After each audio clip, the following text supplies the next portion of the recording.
हम दागी नहीं कर सकते हैं, क्योंकि न्यायालय के ऊपर ये निर्भर करती है कि दागी तब हम माने जाएंगे जब न्यायालय निर्णय कर देती है कि आप दागी हैं। अच्छा सुधार हो, बिजली के मिलना चाहिए 24 घंटे, और बच्चे भी यहाँ पढ़े, कोई बाहर जाने को मौका ना मिले, कॉलेज खुले। नमस्कार मित्रों, अभी हम सिवान शहर में मौजूद हैं और यहाँ पर नगर परिषद चुनाव जो कि 20 अक्टूबर को होने वाले हैं, उसके लिए हम तमाम जो यहाँ के उम्मीदवार हैं, चेयरमैन, वाइस चेयरमैन, उन लोगों से मिल रहे हैं और जान रहे हैं कि उनकी क्या उम्मीदें हैं सिवान से, उनकी क्या मैनिफेस्टो है। तो आज के हमारे इस इंटरव्यू में आज चेयरमैन कैंडिडेट जो आने वाले हैं चुनाव में, हमारे साथ मैडम हैं और सर भी हैं। तो सबसे पहले हम स्वागत करेंगे देवेंद्र जी का अपने चैनल पर।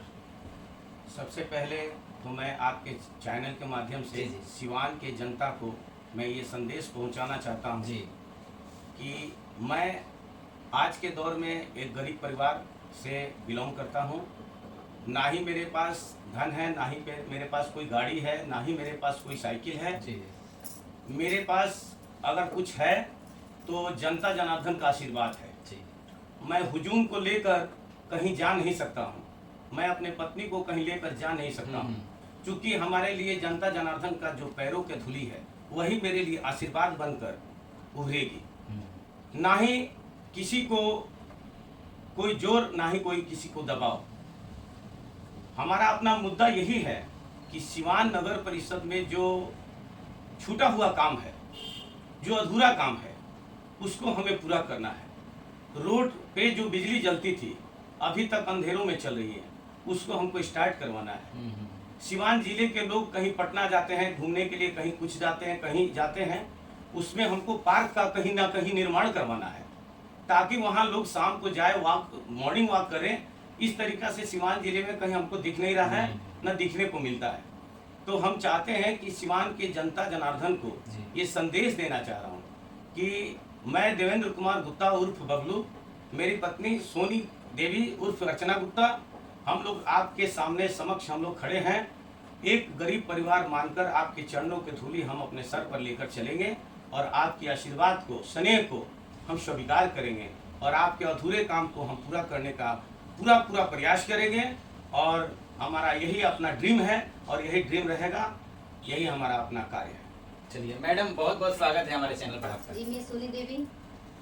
हम लोग मुद्दा ये है कि हम विकास करना चाहते हैं, विकास के उद्देश्य से हम लोग ये इलेक्शन में खड़े हुए हैं। जनता लोग से अनुरोध है कि विनती भी है कि हम लोग एक मौका दें, विकास हो सिवान में। और यहाँ पर पढ़ाई के केवल मतलब कोई कोचिंग वगैरह कुछ भी नहीं है, ना बच्चे यहाँ पर कोई पढ़ सकता है। इसके लिए आदमी पटना, दिल्ली आदमी भेजता है। सोचते हैं कि अगर हम लोग जीतते हैं तो हम लोग यहाँ पर अच्छा कोचिंग खोलेंगे कि बच्चा अक्सर आदमी यहीं पढ़े, कि बाहर ना जाए, और बस हम लोग ये विकास करना चाहते हैं। सर, सवाल क्लियर है और सवाल एकदम सटीक है कि लोग आपको सिवान में चेयरमैन क्यों बनाए? देखिए, मैं तो सबसे बड़ी पहले बात ये कहता हूँ कि चेयरमैन के मुझे कोई लालच नहीं है कि मैं चेयरमैन बनूं, क्योंकि मैं तो जनता के धूली को मतलब लगाने के उद्देश्य से खड़ा हूं कि उनको चरणों का जब धूली मिल जाएगा तो हमारे लिए सर्वोपरि बन के उभरेगी। हमको उम्मीदवार खड़ा नहीं यहाँ पर, जैसे पिछड़ी जाति में जब निकला तो हमने सोचा कि चलिए भाई इसमें नॉमिनेशन फाइल कर दीजिए। हमें कोई नहीं दिख रहा था, नया प्रकाश नहीं आ रही थी, तो मैंने सोचा कि चलिए भाई आप एक इसमें हम लोग निर्माण करते हैं, आदेश जैसा भी हो। रही बात कि यहाँ भी बहुत सारे कैंडिडेट जो खड़े थे चेयरमैन के या उपसभापति से, वो कुछ ऐसे व्यक्ति हैं सिवान जिले के अंदर जो निस्वार्थ भाव से कार्य को संपन्न कर रहे थे। उनको ये भी कोई बात नहीं थी कि हमें चेयरमैन बनना है, उपसभापति बनना है, और निस्वार्थ भाव से जो है वो सारे लोगों को दुख दर्द बांटकर वो चल रहे थे। मैं उनका नाम नहीं बताना चाहता हूँ, लेकिन अगर आज के डेट में ये सीट रिजर्व नहीं हुई होती तो मैं भी उनका समर्थन करता और मैं भी उनके साथ रहता, मैं भी उनके साथ दौरा करता। मैं इसके लिए मैं नाम नहीं खोलना चाहता हूँ। बहुत ही लोगों के बीच वो गए हैं और बहुत ही लोगों के साथ उन्होंने न्याय और अन्याय दोनों तलों जो है उन्होंने देखा है और अपने पैसे खर्च करके उन्होंने रोडों का निर्माण कराया। मैंने आज तक कभी ऐसा सुनना है, मैंने देखने को भी नहीं मिला है कि अपने पैसा लगाकर कोई निर्माण करे ये तो बहुत ही अजनबी बात है।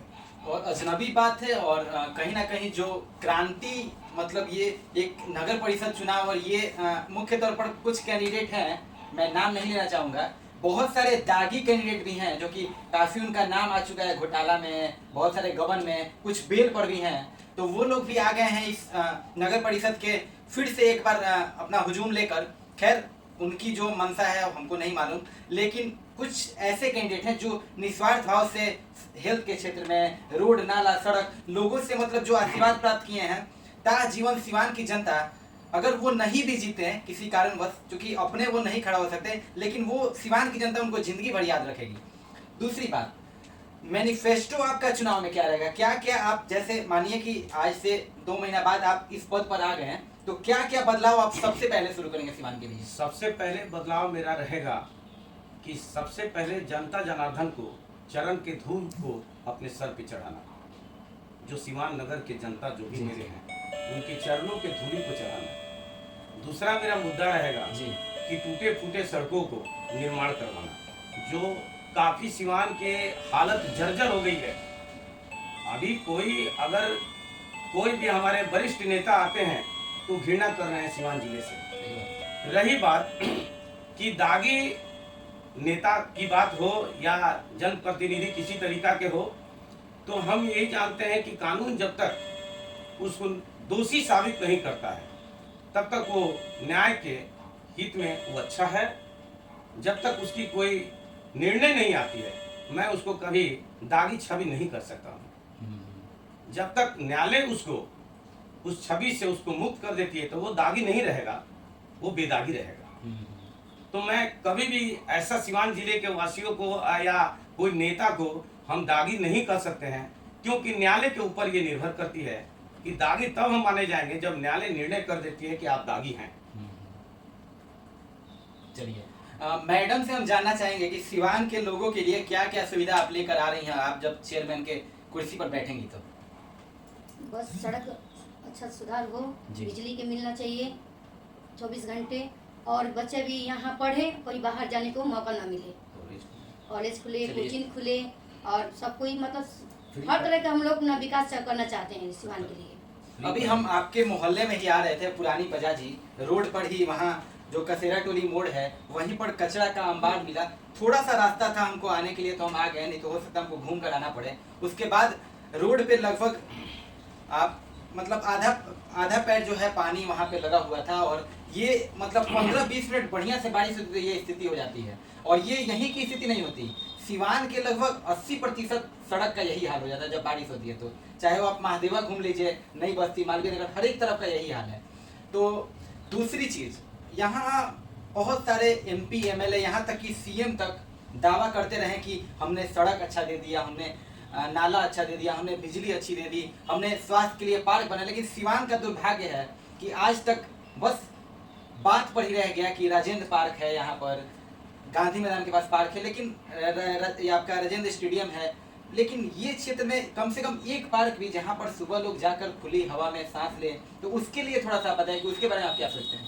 देखिए, सबसे बड़ी चीज़ क्या है कि हमारे सिवान के जो विकास पुरुष थे वो तो हमारे समक्ष नहीं है, और उनके नहीं रहने से हम लोग का सारा विकास रुक गया और हम लोग के आंखों में आंसू भर के रह गया। क्योंकि विकास पुरुष का नाम तो खत्म ही हो गया, तो पानी क्यों नहीं लगेगा, सड़क क्यों नहीं टूटेगी, हर चीज टूटेगी। विकास पुरुष है ही नहीं है हमारे सिवान जिले के।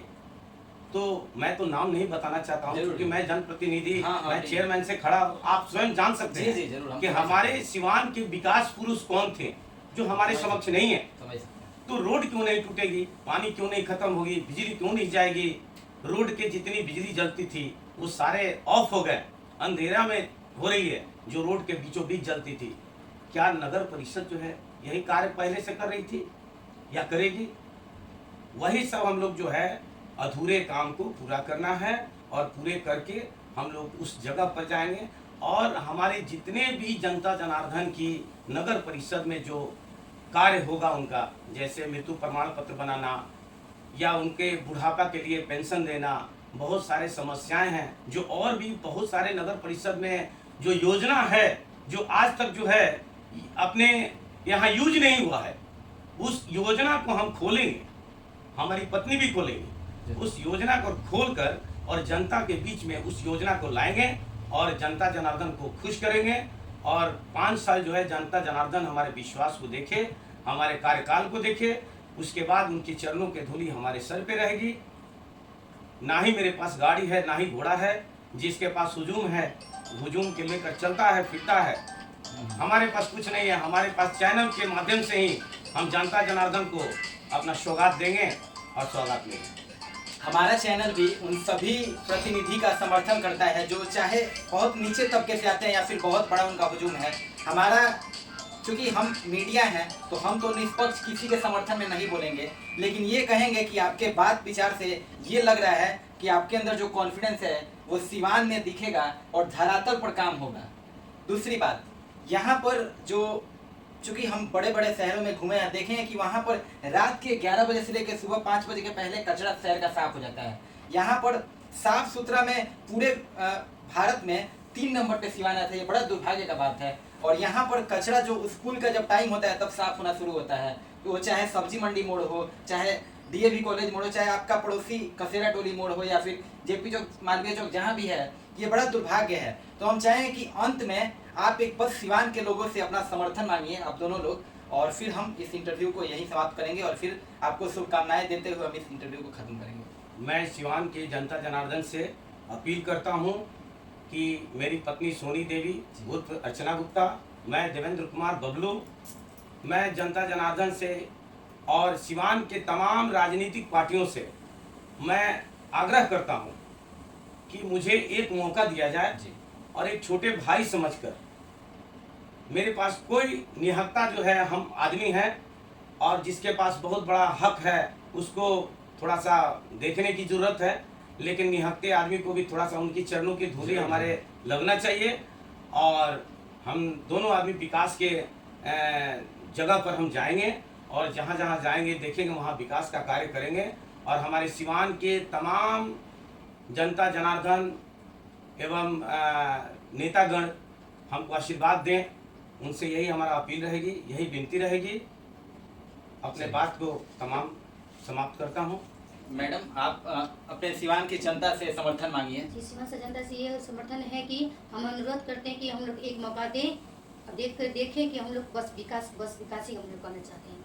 चलिए, एक मौका किसी, चूंकि 2-3 कैंडिडेट ऐसे हैं जो कि रह चुके हैं यहाँ पर प्रतिनिधि, तो हम चाहेंगे कि जनता एक बार किसी भी नए प्रतिनिधि को मौका दे और उनसे उम्मीद लगाए और उनको एक बार काम करने का अवसर दे ताकि वो भी धरातल पर आकर कुछ काम करें। और आपको हम शुभकामनाएं देते हैं कि आपकी जीत सुनिश्चित हो और जनता आपको मौका दे ताकि आप भी धरातल पर आकर और चेयरमैन की गद्दी पर बैठे। तब तक बने रहिए हमारे साथ फ्लाइंग तक चैनल पर, और ऐसे ही सिवान भर में हम घूमेंगे और आपको खबर दिखाएंगे।